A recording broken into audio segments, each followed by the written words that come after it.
So good morning and good afternoon, everybody, depending on where you're coming from.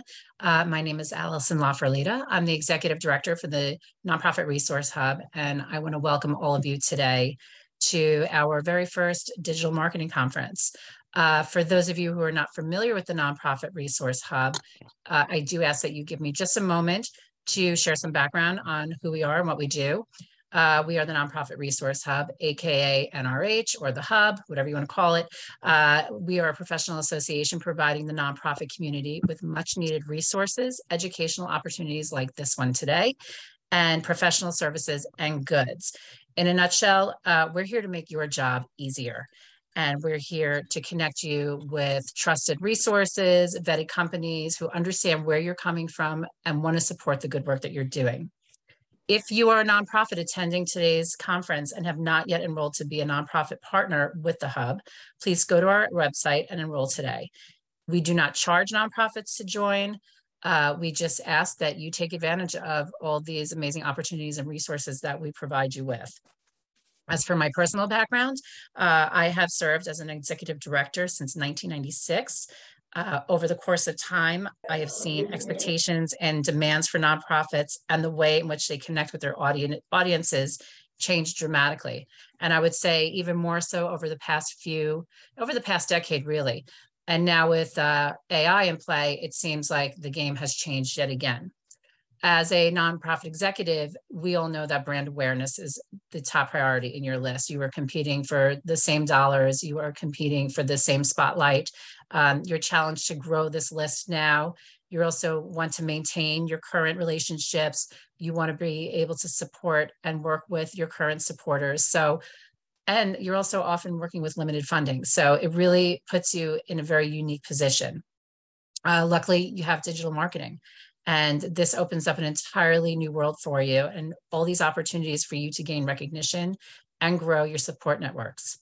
Your potential reach before this has been a small net to cast. Now it is so large. You can now reach supporters across the globe within seconds, which is amazing. And to have this technology to support you and your cause is really beneficial. You can do it for your matching gifts. You can do it for your volunteer opportunities, your job opportunities. I see it more and more every day. From social media to email marketing, you have so many incredible options suited to your budget that'll help make your cause and garner more support. But it can also be incredibly overwhelming. And if you are not a digital marketer by profession, which most of you are not, it's really hard to figure out what to use, how to use it, how you're going to get the biggest return on investment.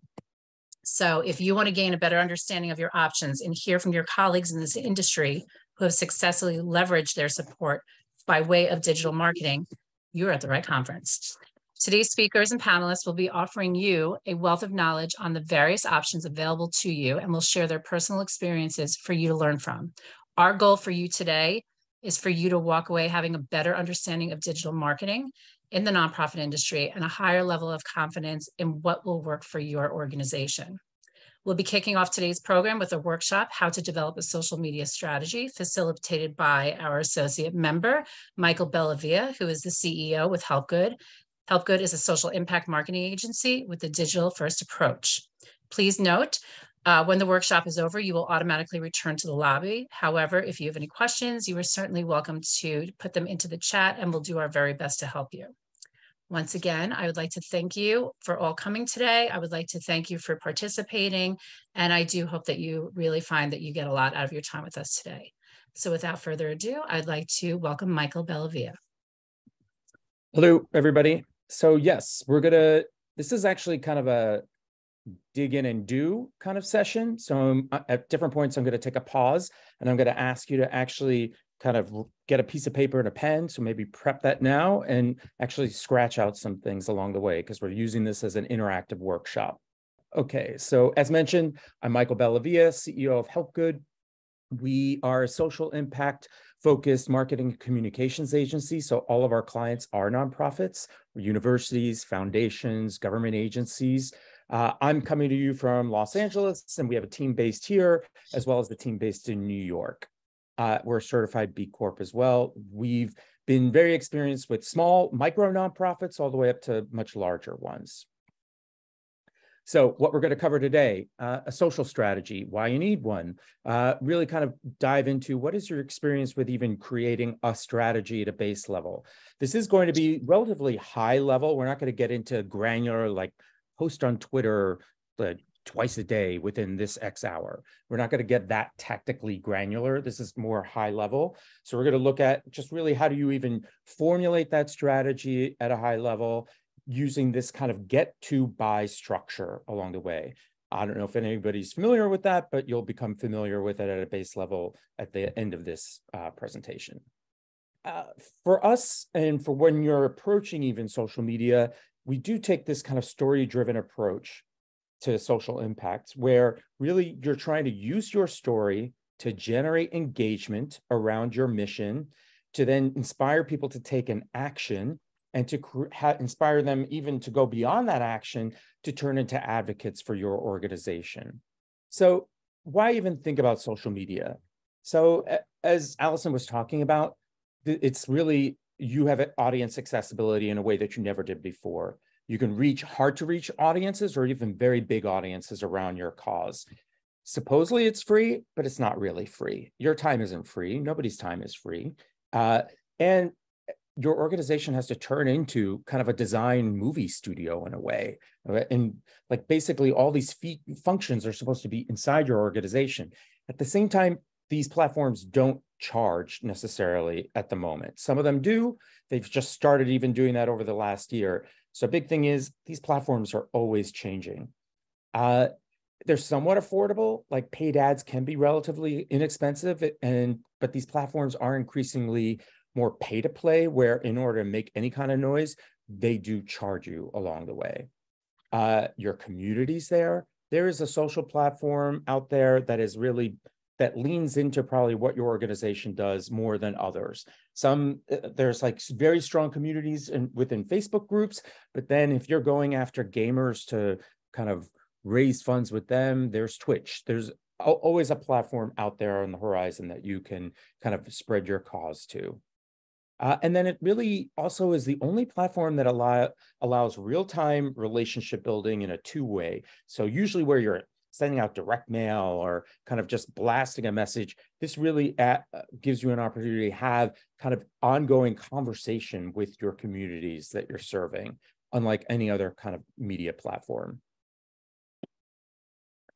The only other disclaimer I'll give is that before you even think about really kind of going into social, for the folks here that really have only dipped a toe in, or for even the ones that are more robust, we always say really focus first on your other owned media channels, really focus on getting your site in order, your email list in order, how you're even going to produce content and the content that you're making.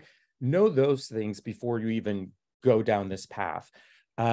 Because as you've seen, like a new CEO of something like a Twitter could come on board, and everything that you thought about that was there totally shifts and changes.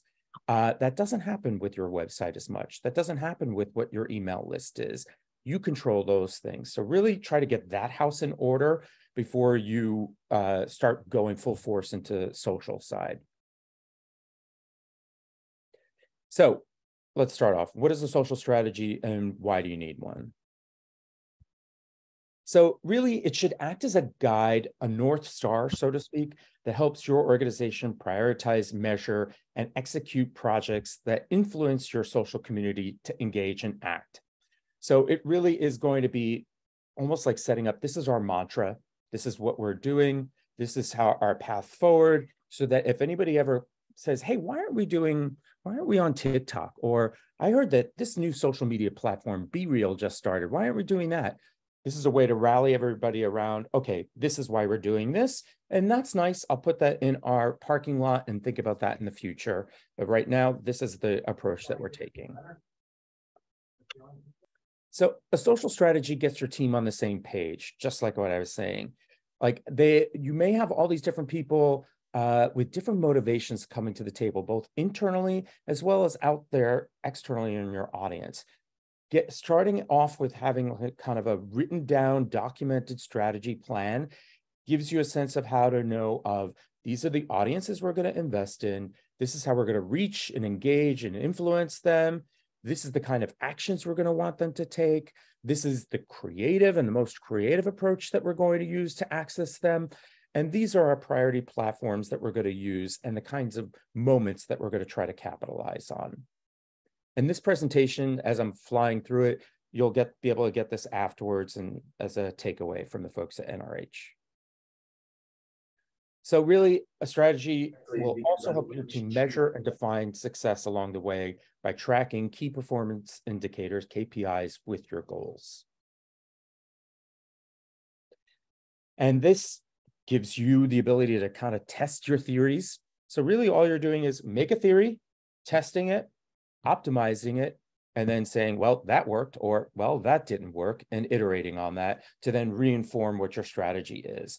And you're going to keep going through that kind of loop across your messaging, your creative, your platforms, the partnerships that you have, your budget and your budget allocation, all of these things. You'll just keep on redoing that along the way.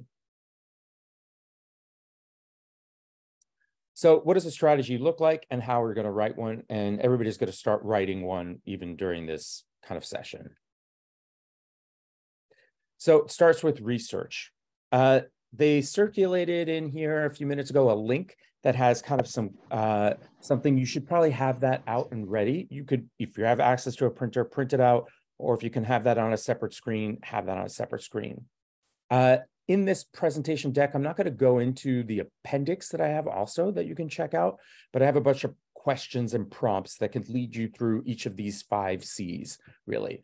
But I'm going to make an assumption that a lot of you already know the ins and outs of your organization and who you're really trying to go after.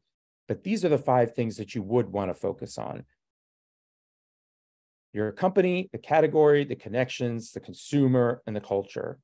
So ideally, you're doing some kind of research. Either you know these things, you have it from historical information, you're doing surveys, you're collecting industry research around these 5 different areas. So really, a company being your organization. So what are your differentiators? What is it that you do that nobody else does? What's most distinct about your organization? What are your key past achievements? The category, like what area are you in specifically? What market are you serving? Is it a local one? Is it like a particular kind of like segment of healthcare even? Connections, where are you coming at? Where are you actually kind of connecting with people at the stage of their life that they're in? What are different things that you can use and leverage within those connections that you have? Sometimes there are organizations that don't have really strong connections with the audiences that they serve.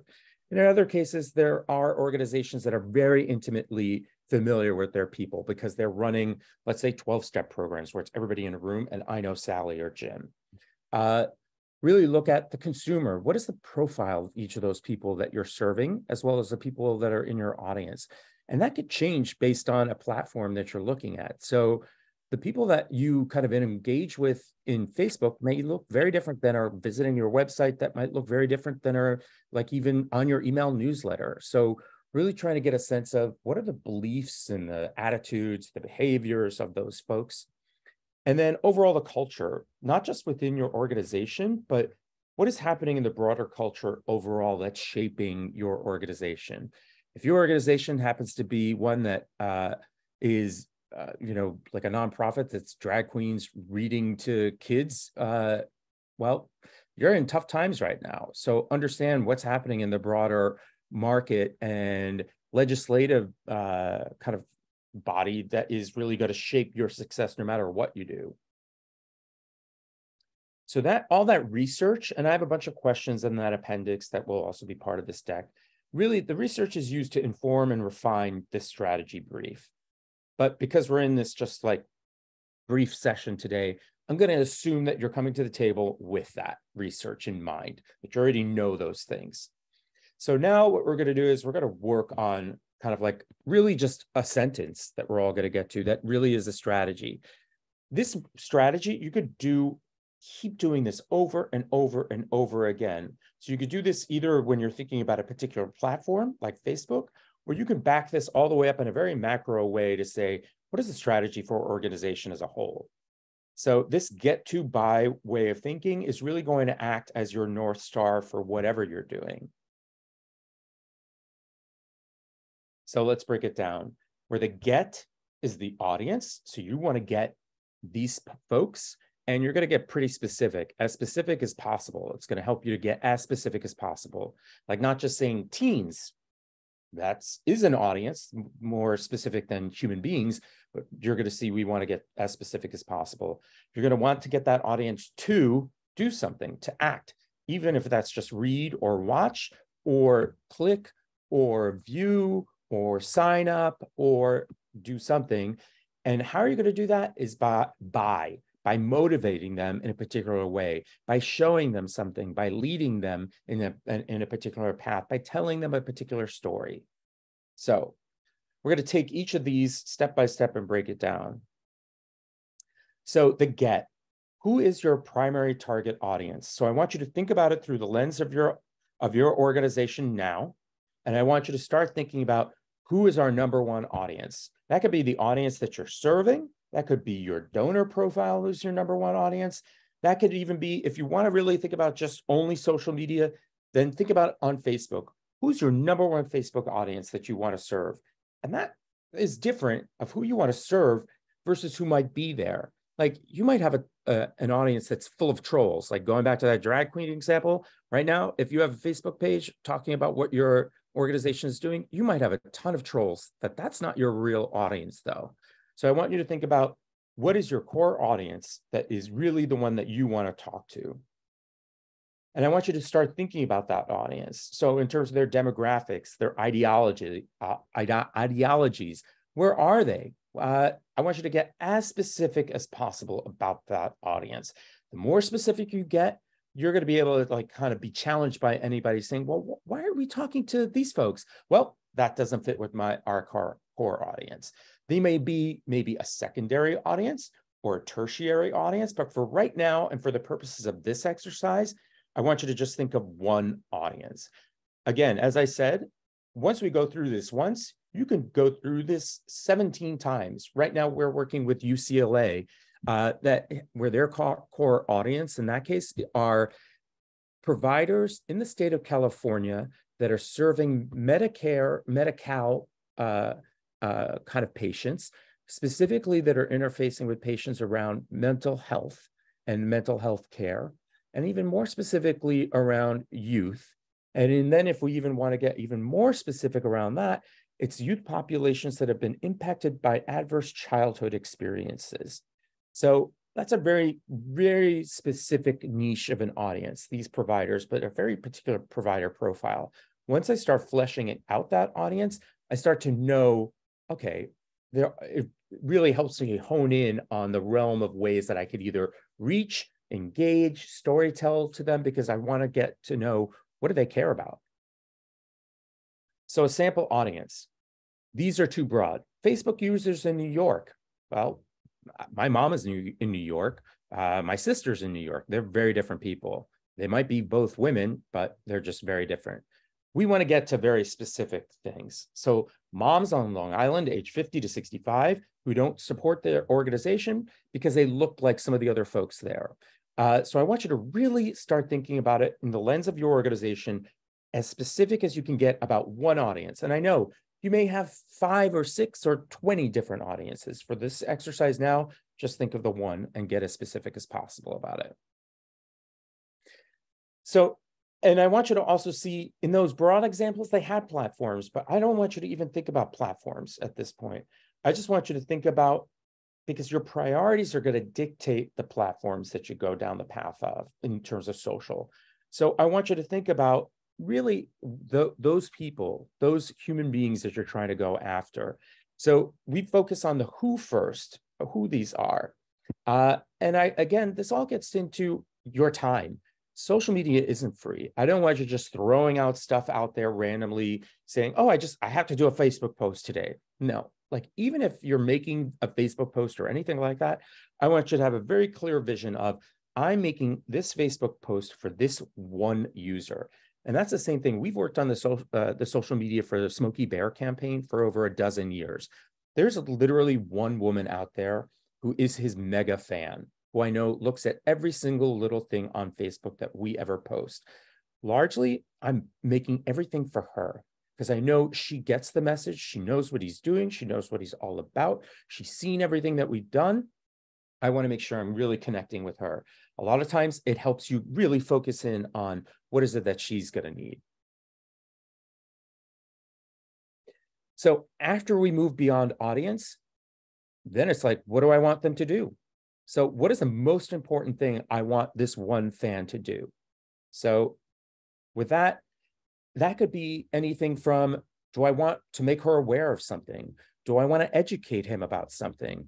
Do I want them to follow my account? Do I want them to just share this? Do I want them to read something, watch it, donate, sign up, take an action? Do I want them to reshare or like this post? Do I want them to physically make an appointment and come into the office? Do I want them? So it really could be a range of different actions. And so these are some of the sample actions. And then each of those actions will have a measurable kind of element to it. So again, learn about the organization's case for support. So how can you measure that? On social, that could be measuring about how many people clicked through to your website and the website visits, or downloaded resources on your website, or opened up the link that you shared in a Facebook post. Maybe they signed up for an email. Maybe the action is provide user-generated content. So that could be that you're then measuring the number of videos that people provided to you, or social engagement around it. Maybe that action that you want your specific audience to take is to start a P2P fundraiser. So then you're going to look at, well, how many people actually started a Facebook fundraiser? How much money did they raise? How many visits did that get? Did my generate? Did my email list grow because of that? How much money did new people sign up, or did I just get the same old people from that Facebook fundraiser? So I mentioned that I was going to pause along the way. This is the first pause then. What I'd like you to do is literally kind of take out, if you click on the link up there, if you can, it had the worksheets. In there, I want you to take like 2 to 3 minutes right now, and on a separate sheet of paper, kind of think about with the lens of your organization, kind of like your key audience, and what is something that you'd love to get them to do. So, and again, just one thing of each. I know you may have 15 different audiences and 15 things I'd love to get them to do, but for this exercise, let's just chart out by one get and one to. And I'll go heads down here for a little bit and let you folks kind of work on that for a few minutes. And again, just to be clear, even though we're doing this, that doesn't mean when you're putting, let's say, your Facebook hat on, that doesn't mean every single post is going to say, donate now, donate now, donate now, start a Facebook birthday donation thing. The lens that would be helpful is probably, imagine you walk into a party and there's that one person that comes into the party that is only saying one thing over and over and over again. I have a feeling you would avoid that person very quickly at the party. So you're going to want to express yourself in a variety of ways. You may be going into that party that I want to find this one person and I want to try to get them to do something and to listen to me about this thing. But if you go in there with this one laser focus and only do that, that's not going to be any party for anybody. So this is really just to get you at a base level to understand this is what's driving me, my North Star. This is what I'm really going to be focused on. So I'm curious, is anybody in a position where they feel free to share what they did, what they came up with? Yes, thank you. So the audience for EAC right now, they are the donors, of course, and government officials and community partners. Okay, so and of course, we have the broad audience, everybody, mothers, fathers, kids. So for each, that's the thing. I'd want you, for this exercise, it gets, and I know you have because you just rattled off a few different things. So donors likely are very different than the legislators.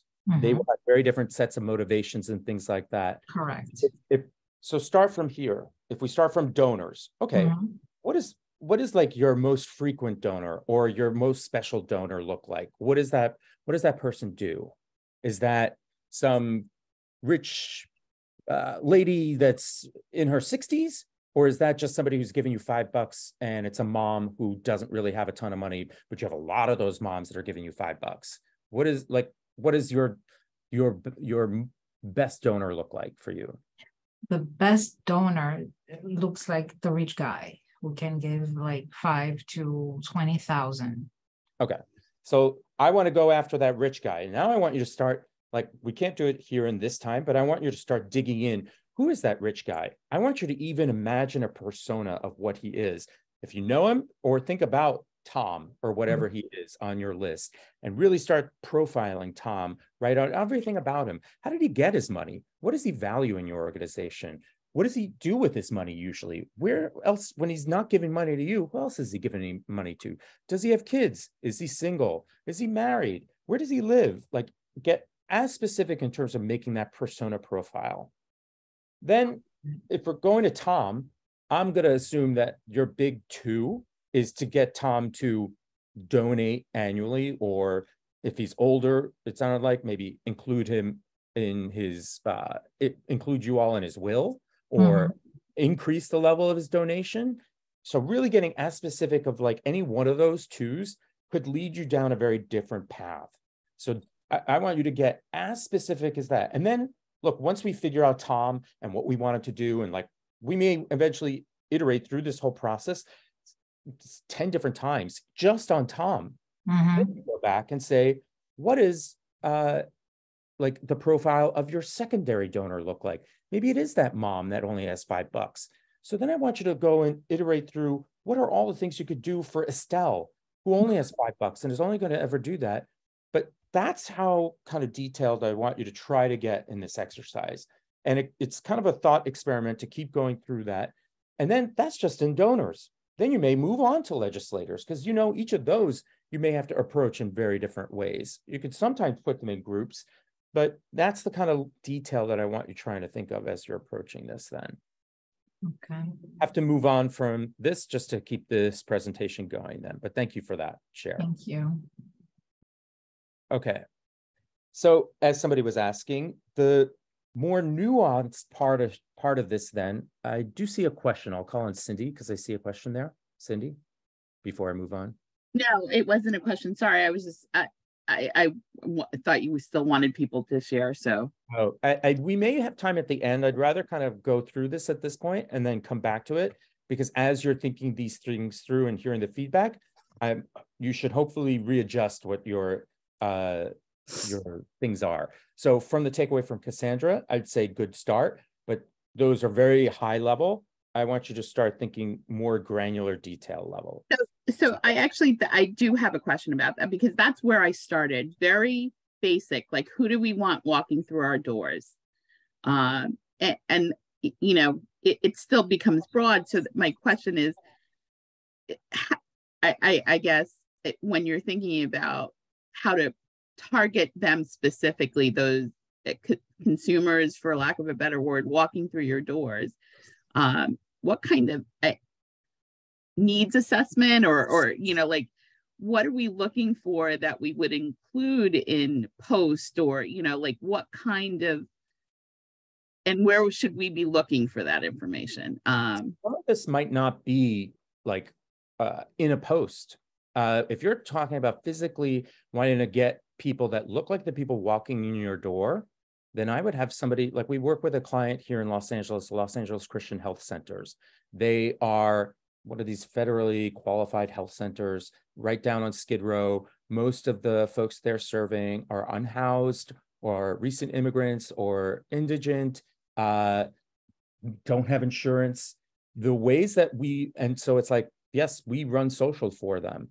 Some of those folks do have access to social media and do look at it, but we don't only rely on that for that population. If we're trying to target them, you may want to have a survey or somebody literally with a physical clipboard standing. If you're talking about the people that look like the ones walking in our door, there we are surveying people along the way. They even have a kiosk where they ask people to go over to that kiosk and give them capture information that way.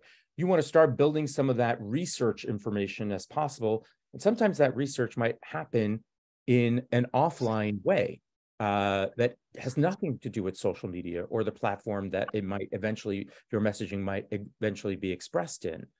Or because again, your profile of folks might look very different between email versus Facebook versus Twitter, what have you. Right. Like that organization kind of uses their Twitter very differently from their Instagram, very differently from their Facebook, very differently from their LinkedIn. We may share content in different, like across platforms. Not everything has to be its own silo at times. They do approach it and have different tactics very differently on each platform. Thank you. So now so it was a get and a to and a buy. So again, you might have to research a little bit more and refine this with your team. Those questions that I'll have in the rest of this deck may help you kind of figure out some of those things or may prompt you to collect some more of that information. So the motivation. So let's say Cassandra's Tom. And I'm going to be very high level because we didn't do that full in-depth exercise, but I want Richie Rich Tom to give us 20 grand next year again. And I want him to, because last year he only gave us 15. So I'm wanting him to make a big step up in how much money he's giving us. So that's a big thing. So how am I going to motivate Tom? One thing I'll say off the bat, Tom is probably somebody that I may want to have on our social media channels and show all the activity that we're doing. But probably with Tom, I'm going to have more of a velvet glove approach with him. I'm probably going to be calling Tom on a monthly basis. So social media for Tom, my main social method with him is really going to probably be more old school. I'm going to call him up. I'm going to say, how you doing? I might send him a handwritten letter.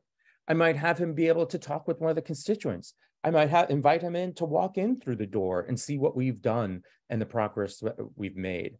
Like I'm going to really treat him like I'm not a $10,000 donor, but I'm a big donor for a small organization. They have some of the constituents that are benefiting from the donations handwrite me a letter each time around. And that gets me really psychically connected to the organization itself. They do give me shout outs on Facebook every once in a while, but it really is that much more tangible connection that I'm seeing there that really kind of continues motivates me in some way. But in this case, what is it that you want is going to be the most compelling idea that's going to communicate to them and inspire me to act? So again, there's that Tom, there's that like maybe the mom that doesn't have a ton of money. So what is it that's really going to inspire her? So maybe in her case, it's showing that, you know what, we work with a lot of moms that are in the same case that might have a bunch of kids that don't have a ton of money. And we have a lifeline, like a warm helpline that you can call into when you're feeling stressed. And so maybe the storytelling that we do is by sharing a story, we want to get that mom to give a donation of $5 by sharing a story of other moms that sound and look a lot like her and saying how we were able to help those moms and why that even your support, even though it's $5, can help moms like you along the way become more resilient.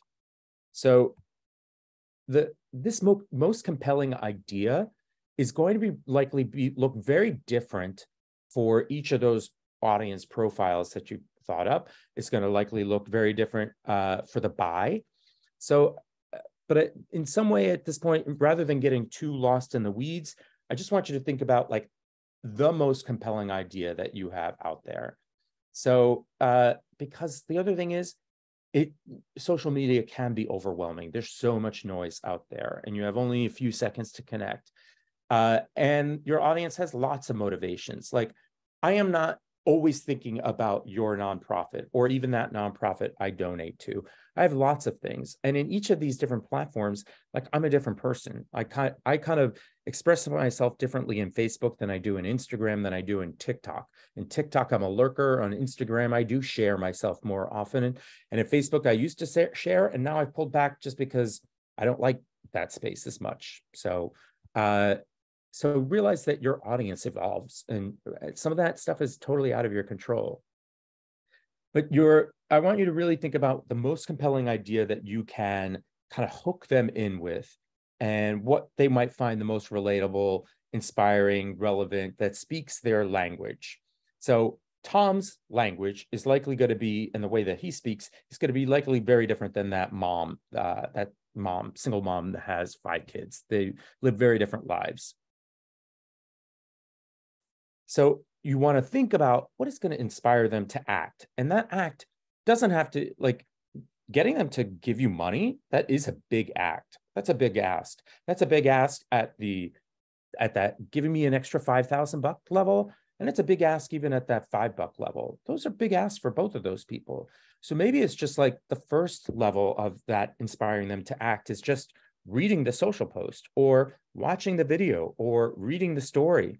And you may want to, again, this may make you start thinking about, you know what, I can't keep on going with Tom every day, putting out a Facebook post to get all the same Toms and like haranguing them. So that's where you start thinking about like an editorial calendar over time of like, oh, when you look at it over the journey of a given year or a quarter or a month, what are those stories that I'm going to reshare over time that give a fuller picture of what my organization does? Knowing that sometimes these are posts that are really speaking to the Toms out there, versus these are posts that are more so speaking to the Estelles versus the other audiences that you have to reach. So again, the motivation part is, what is the specific value? So really getting a good understanding of your value proposition. What gets people excited? What are the barriers there? Like right now, if I am that organization of drag queens reading to kids, I'm definitely going out there and making some noise and looking at ways to kind of use this supposedly negative noise opportunity to really make some positive noise for my organization. So looking at all these other people, because there are a lot of celebrities now coming out of the woodwork, giving free PR to all these organizations saying, we support you, just to combat all the equal negative noise that they're getting. So again, all of this is cyclical. You'll see, to get to that motivation, it is a bit nuanced. You will want to go back to those 5 C's and really think about what are the core things within your organization, your core value proposition, the people that you're talking about, that I could sing out in these stories, even if it is within a tweet, like the haiku message that you can have here. What are the things that you can communicate that way to motivate people? And again, I have that appendix that'll help you think through some of these things along the way, because it's not all going to rest on one Facebook post. It really is over time. It's the story that you're telling. And in some cases, like with Smokey, not everything is always saying only you can prevent wildfires. He is a one message kind of guy, but sometimes we're just sharing happy thoughts. Sometimes we share news items of like a devastating wildfire that happened that could have been prevented if somebody took action.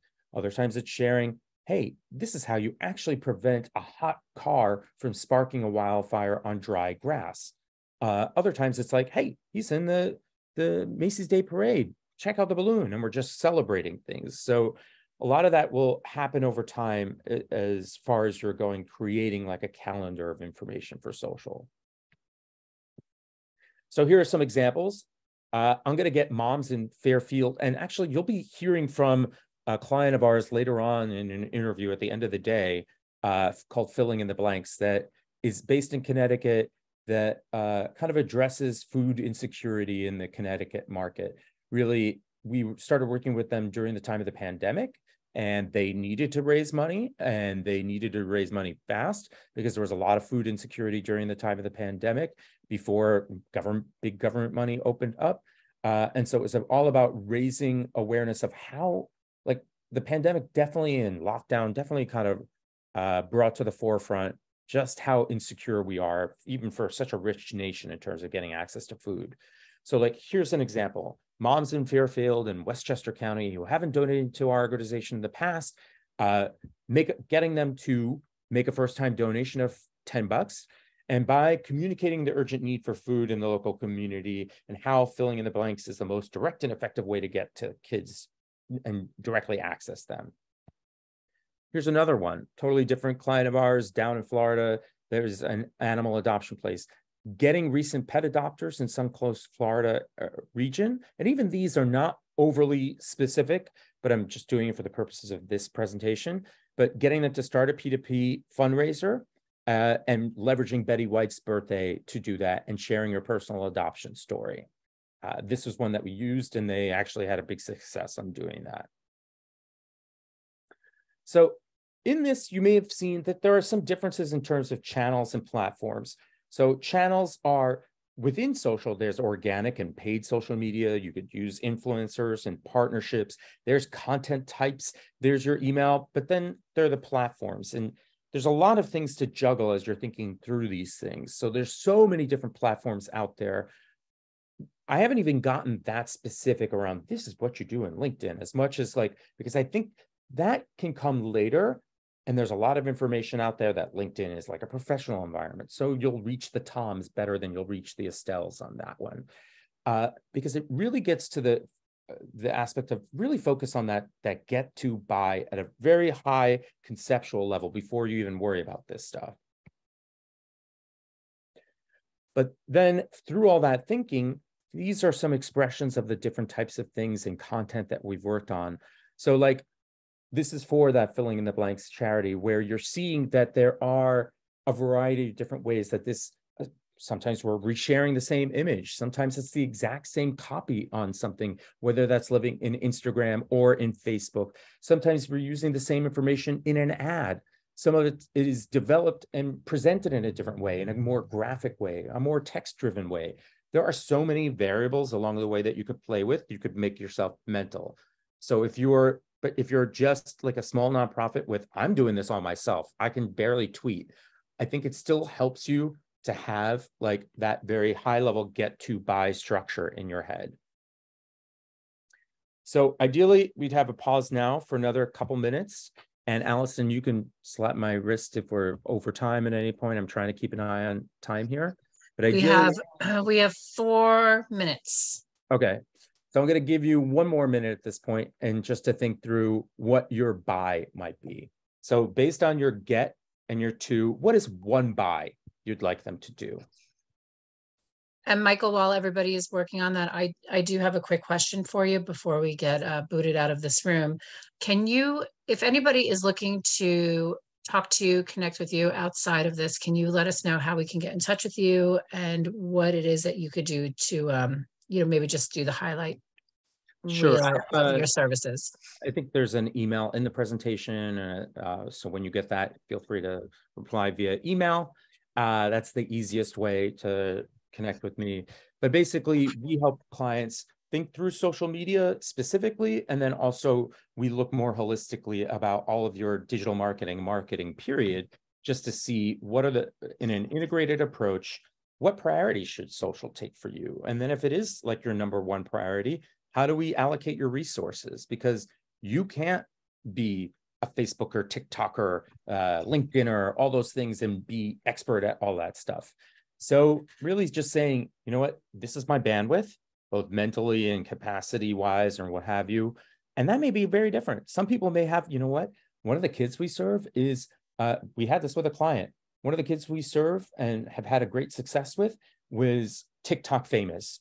And so that organization, where we would normally not say go after TikTok as your first channel, they only had a TikTok channel because they wanted to leverage it off the back of that kid. And it worked. So a lot of this is also not just what your strategy is, but then also looking at what your capacity and resources are that you have at hand. So once you get all that, you have your get, a to, and a buy, you're going to keep iterating through that cycle over and over again for the Toms, for the Estelles, for everybody else that you're trying to work with. Now you start getting into like detailed objectives and creative and tactics, because that stuff is really going to frame your mind as far as how on a strategic level to approach all of this. Then you're going to start thinking about creative things. Do I use graphics? Do I need to make a video? Do I need to just make static pictures or anything like that?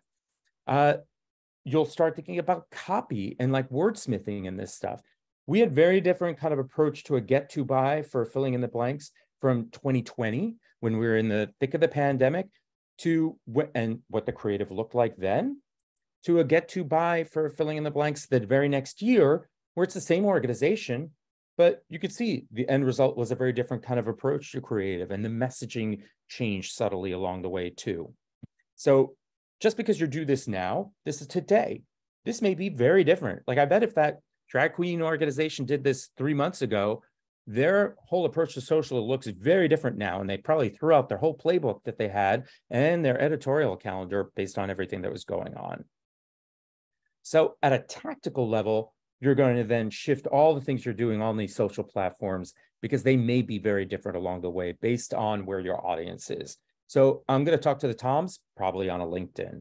I'm going to talk to the moms, maybe on a Facebook or Instagram. It depends. And sometimes maybe social isn't the platform that I go to. I could go someplace else totally. And that would be the place I hit. So that was a pretty fast overview, breeze through things. I'd say take your time reading through this. You can reach out if you have questions along the way, just so you see I wasn't like kind of baiting switching you. There is appendix with lots of questions to ask yourself as you're thinking through your research that you're doing. So a bunch of resources here for you to kind of use and apply. Hope that helped, even if it was like kind of a rapid fire go through. Michael, thank you so much for your time. I do want to encourage everybody to please note Michael's email address if you would like to reach out to him outside of this presentation and talk to him about the services that they provide to help support nonprofit organizations. And I hope that, you know, in a very short period of time, you got quite a bit of information. And if you have any questions, you're certainly welcome to circle back with all of us. All right. Thanks, folks.